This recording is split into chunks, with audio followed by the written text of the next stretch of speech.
The lord. మన ప్రభు అయిన యేసుక్రీస్తు పరిశుద్ధమైనటువంటి నామంలో ఉదయకాలపు కృపావార్తను వింటున్నటువంటి మీ అందరికీ దేవుని పేరట వందనాలు చెల్లిస్తూ ఉన్నాను. అందరు బాగున్నారా? మరి పూట ప్రభు మనకిచ్చినటువంటి వాక్యాన్ని మనము పరిశుద్ధ గ్రంథములో చదువుకుందాం. యెషయా గ్రంథము 41వ అధ్యాయము 11వ వాక్యాన్ని మనం చదువుదాం. యెషయా గ్రంథము 41వ అధ్యాయము 11వ వాక్యాన్ని మనం చదువుదాం. నీ మీద కోపపడిన వారందరూ సిగ్గుపడి విస్మయమొందెదరు, నీతో వాదించువారు మాయమై నశించిపోదురు. హల్లెలూయా.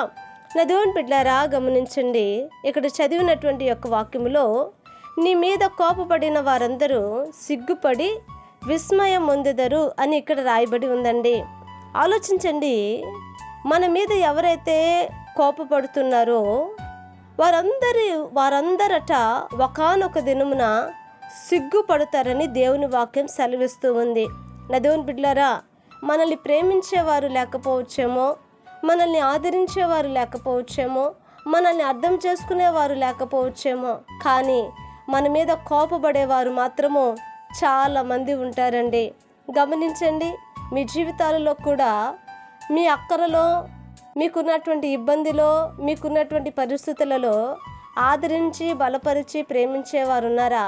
లేకపోతే ప్రతిదానికి కోపపడుతూ, ప్రతిదానిని అపార్థం చేసుకుంటూ, ప్రతిదానికి కూడా అర్థాలు తీసేటువంటి వాళ్ళు ఉంటున్నారా? గమనించండి నా దేవుని బిడ్డలారా, ఇటువంటి వాళ్ళు ఎక్కడైనా ఉన్నారండి.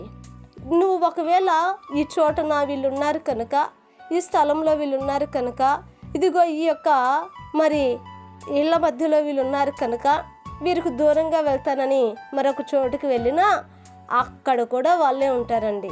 కానీ ఈరోజు దేవుని వాక్యం ఏమంటుందంటే, నీ మీద ఎవరైతే కోపపడుతున్నారో, నిన్ను ఎవరైతే ద్వేషిస్తున్నారో వారు ఒక రోజున సిగ్గుపడి విస్మయం పొందెదరు అని దేవుని వాక్యము సెలవిస్తుంది. అంటే అటువంటి వారి ఎదుట మన దేవుడు మనల్ని హెచ్చిస్తున్నాడు. అటువంటి వారి ఎదుట మన దేవుడు మన కొమ్మును అయినా హెచ్చిస్తూ ఉన్నాడు. కనుక నా దేవుని బిడ్డలారా, ఈరోజున కోపపడే వారిని బట్టి నువ్వు బాధపడాల్సిన అవసరం లేదు. ఇదిగో నిన్ను తృణీకరిస్తున్నటువంటి వారిని బట్టి నువ్వు దిగులు చెందాల్సిన అవసరం లేదు. ఈ రోజున ఒకవేళ నిన్ను ఎవరైతే చీకొడుతున్నారో, వెలివేస్తున్నారో వారిని బట్టి కృంగిపోవాల్సిన అవసరము లేదు. అటువంటి వారి ఎదుట నా దేవుడు నిన్ను తలగా నిలబెడతాడు. హల్లెలూయా. ఒక రోజున నిన్ను చూసి వాళ్ళు సిగ్గుపడతారు.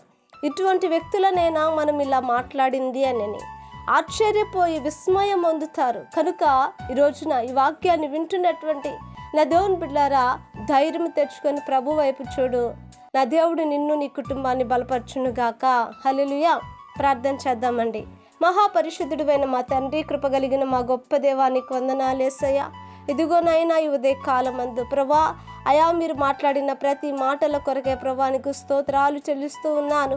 అవును నా తండ్రి, అయ్యా నువ్వెంతైనా నమ్మదగిన దేవుడు కనుక నా ప్రభా, అయ్యా మమ్మల్ని ఎవరైతే నాయన కోపడుతున్నారో, తృణీకరిస్తున్నారో వారి ఎదుటనైనా మమ్మల్ని తలగా నియమించి అయా వారు సిగ్గుపడినట్లుగా అయా మీరు మా పక్షముగా నిలబడబోతున్నందుకై స్తోత్రాలు. నీ బిడ్డలను నాయన ఆ రీతిగా మీరు నడిపించమని యేసు నామమున అడిగి వేడుకొంచున్నాము తండ్రి, ఆమేన్. Praise the lord.